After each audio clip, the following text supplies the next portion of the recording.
السلام علیکم ورحمۃ اللہ وبرکاتہ۔ طریقت کے راستے میں جو ہے وہ ایک چیز ہے جسے حیرت محمود کا نام دیا گیا ہے۔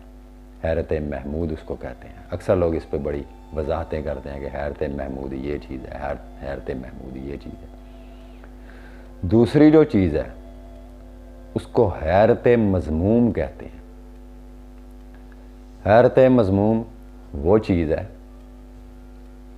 کہ وہ تدابیر جو انسان برائیوں کے لیے جو ہے شر کے راستے پہ جو برائیوں کی تدابیر انسان سوچ رہا ہوتا ہے اور ان تدبیروں کے اندر محو ہوتا ہے، اور یا وہ چیز جو آپ کسی بھی چیز کو، کسی بھی برائی کو دیکھ کر جو ہے آپ کی روح کانپ جاتی ہے، آپ کا تصور جو ہے اس کا گمان ہی نہیں رکھتا کہ یہ کام فلاں آدمی نے ایسے کیا ہے۔ ان چیزوں کو یعنی خیر جو ہے، خیر کی جو حیرت ہے اس کو حیرت محمود کہتے ہیں، اور شر کی، برائی کی جو حیرت ہے اسے حیرت مذموم کہتے ہیں۔ تو حیرت مذموم جو ہے وہ در حقیقت بری راہ کا سفر ہے۔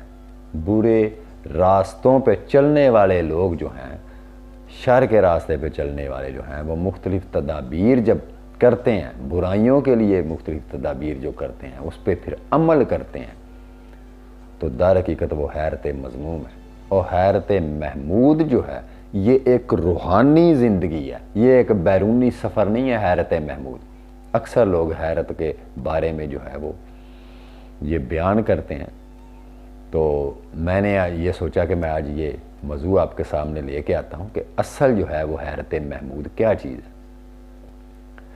در حقیقت جب انسان مجاہدے کے بعد مشاہدہ کرتا ہے،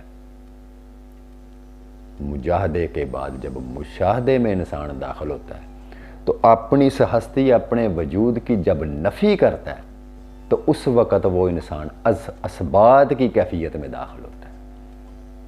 وہ مقام حضوری میں جب داخل ہوتا ہے، جب مقام حضوری میں قدم رکھتا ہے وہ انسان، تو اس وقت وہ اپنی ذات، اپنے وجود کو کہیں نہیں پاتا، کیونکہ وہ فناہیت کے مقام میں داخل ہو رہا ہے، اور واصل اللہ ہونے کی وہ سٹیج ہے کہ انسان اس وقت جو ہے وہ مخلوقات کے مقام سے نکل کے معبود کے مقام سے آشنا ہوتا ہے، معبود کے وصل میں گم ہوتا ہے۔ اور حیرت کا مقام اس لیے ہوتا ہے کیونکہ اس کے لیے یہ چیز جو ہے مخلوق کے لیے، عالم مخلوق کے لیے عالم معبود کا مشاہدہ جو ہے وہ حیرت کا باعث بنتا ہے۔ وہاں انسان کی عقل جو ہے وہ جواب دے جاتی ہے، وہاں اس کے الفاظ ختم ہو جاتے ہیں، جس کو اللہ کی ذات قرآن کریم میں فرماتی ہے کہ پھر جو مجھے دیکھ لیتے ہیں پھر ان کی زبان کنگ ہو جاتی ہے، ان کے الفاظ ختم ہو جاتے ہیں۔ تو یہ مقام مشاہدے کے بعد ہی نصیب ہوتا ہے۔ مشاہدے سے پہلے ساری کی ساری جتنی ہیں وہ سارے کے سارے جو ہے وہ بحث ہے، یہ ایسے ہے، یہ ویسے ہے۔ جہاں پہ مشاہدہ شروع ہوتا ہے وہاں جا کے انسان کو وہ اس کے الفاظ ختم ہو جاتے ہیں، وہاں عبادت کی کوئی رسائی نہیں رہتی۔ اب کس کی عبادت کرے گا؟ یہ فناہیت کا وہ درجہ ہے کہ فناہیت سے قبل جو ہے وہ ساری کی ساری عبادات ہیں، اور فناہیت کے بعد جو ہے اب تو معبود کی صفت میں وہ لوگ جو ہیں وہ گم ہیں۔ اب صفت نے اپنے آپ کو اس صفت میں لے لیا۔ لوہا جب تک آگ کے اندر داخل نہیں ہوتا تو جب وہ آگ میں ڈال دیتے ہیں، داخل کرتے ہیں آگ کے اندر، تو آگ اس کو اپنی صفت میں منتقل کر لیتی ہے۔ پھر آپ پہچان نہیں سکتے کہ اس میں لوہا کون ہے اور آگ کون ہے، لیکن جب اس کو پھر باہر نکالیں گے تو وہ پھر اپنی اسی صفت میں ہوگا، وہ سیاہ کا سیاہ ہی ہوگا۔ لیکن جب اس میں داخل ہوتا ہے تو وہ چیز اپنی صفت میں اس کو لے لیتی ہے، وہ اپنے اس کے رنگ بھی اس کا پھر رنگ نہیں رہتا۔ پہلے وہ ٹھنڈا تھا، اب وہ جلا دے گا تو وہ چیز اپنی صفت میں لے لیتی ہے۔ تو وہ صفت، وہ مقام جو ہے اس کو مشاہدہ کہتے ہیں، جہاں جا کے انسان کے الفاظ ختم ہو جاتے ہیں، جہاں عبادت ختم ہو جاتی ہے۔ تو جب انسان اس کنڈیشن میں جاتا ہے وہ سالکین جن کو یہ شان نصیب ہوئی، جب وہ اس کی ذات سے واصل ہوتے ہیں تو وہ اس بحر بے قراں کو دیکھ کے وہ حیرت میں ہوتے ہیں، وہاں جا کے الفاظ ان کے ختم ہو جاتے ہیں، وہاں سے ان کو مشاہدہ نصیب ہوتا ہے۔ اسی لیے نبی پاک صلی اللہ علیہ وسلم نے جو ہے وہ اللہ کی ذات سے یہ اپنی دعا میں یہی چیز طلب کی کہ مجھے اپنی حیرت کی فراوانی عطا کر۔ اپنی حیرت کی فراوانی کیا تھی؟ در حقیقت یہ مقام وصل ہے، یعنی بقا باللہ کی سٹیج ہے۔ مقام حیرت جو ہے بقا باللہ کی مقام جو ہے یہ حیرت محمود اس لیے اس کو بولا جاتا ہے کہ یہ وہی درجہ ہے، وہی مقام ہے جہاں سے جا کے انسان جو ہے وہ اپنی ذات کی نفی سے اس کی ذات میں واصل ہوتا ہے۔ اور یہی وہ چیز ہے جس کے بارے میں جو ہے ہم نماز کے بعد جو ہے اذان کے بعد یہ دعا مانگتے ہیں کہ اے پروردگار اپنے محبوب صلی اللہ علیہ وسلم کو اس مقام محمود پر پہنچا دے جس کا تو نے ان سے وعدہ فرمایا ہے۔ اور یہ مقام محمود جو ہے در حقیقت یہ وہی حیرت محمود ہے کہ آقا کریم صلی اللہ علیہ وسلم کو جو مقام اور عظمت جو ان کو شان اللہ پاک نے عطا کی، اور اس وقت بروز محشر جو ہے وہ تمام مخلوقات دیکھ لے گی کہ مقام محمود ہے کیا چیز۔ مقام محمود در حقیقت وہ عرش الہی کے ساتھ اپنے محبوب کا عرش ہوگا۔ ایک تو عرش الہی ہوگا اللہ کا عرش، دوسرا اس کے محبوب کا عرش ہوگا۔ یہ دونوں عرش جو ہیں یہ محشر کے وقت ہوں گے، اور وہاں پہ آپ جب جلوہ فروز ہوں گے مقام محمود پر تو اس وقت مخلوق کو تب سمجھ لگے گی، تب اس وقت لوگوں کو سمجھ لگے گی کہ آقا کریم صلی اللہ علیہ وآلہ وسلم کی شان مبارک کیا ہے، عظمت کیا ہے، کیوں اللہ کی ذات آپ پر درود بھیج رہی ہے اور فرشتے آپ پر درود بھیج رہے ہیں۔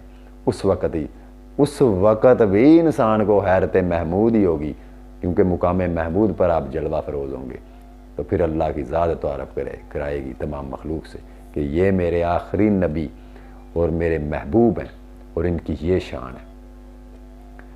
تو در حقیقت حیرت محمود جو ہے یہ ایک فناہیت کی سٹیج ہے، جب انسان اپنی ذات سے کی نفی کر کے جو ہے وہ اسبات میں داخل ہوتا ہے، وہاں انسان کے الفاظ ختم ہو جاتے ہیں، اس کا بیان رک جاتا ہے، اس کا کلام ختم ہو جاتا ہے، اور وہ اللہ کی تجلیات کے مشاہدے میں مستغرق ہوتا ہے۔ وہ کہتے ہیں نا عرفان جو انسان کو اپنا ہو جائے، ہر راز حقیقت سے شناسا ہو جائے، قطرے کی حقیقت نہیں کچھ بھی لیکن شامل ہو جو دریا میں تو دریا ہو جائے۔ تو حیرت مذموم جو ہے وہ شر کا راستہ ہے، اور حیرت محمود جو ہے یہ سراپا خیر ہے، اور یہ بارگاہ رسالت تک لے جاتا ہے، فنافر رسول تک لے جاتا ہے۔ یہی چیز جو ہے وہاں جا کے انسان جو ہے وہ آقا کریم صلی اللہ علیہ وسلم کی شان میں، ان کی صفات میں اس طرح گم ہوتا ہے کہ جس طرح وہ کہتے ہیں ایسا خیال یار میں گم ہو گیا ہوں میں، آؤں گا اب نظر کسی اہل نظر کو میں۔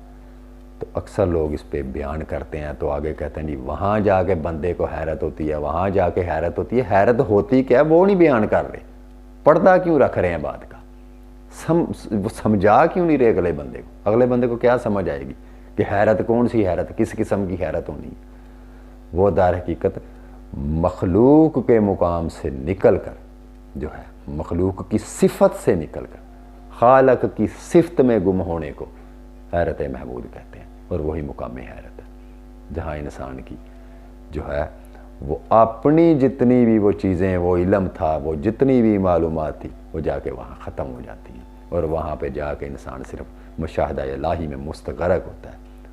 وہ چیز جو ہے وہ دوئی سے نکل کے یکتائی کا مقام ہے۔ اسی لیے آقا کریم صلی اللہ علیہ وسلم کی بار بار یہی دعا ہوتی تھی کہ مجھے اپنی حیرت کی فراوانی عطا فرما، یعنی میں تیری ذات میں اس قدر محب ہو جاؤں کہ میری ذات تجھ سے جدا نہ ہو، میں اپنے آپ کو تیرے اندر گم کر دوں، تیرے اندر خود کو فنا کر دوں کہ میرا اپنا وجود، اپنی ہستی مجھ کو دکھائی نہ دے۔ دعاؤں میں یاد رکھیے گا۔ اللہ آپ سب کو سلامت رکھے۔ میرے چینل کو زیادہ سے زیادہ شیئر کریں، ویڈیو کو شیئر کریں، لائک کریں، اور کمنٹ سیکشن میں اپنی رائے ضرور دیجیے گا۔ اللہ حافظ۔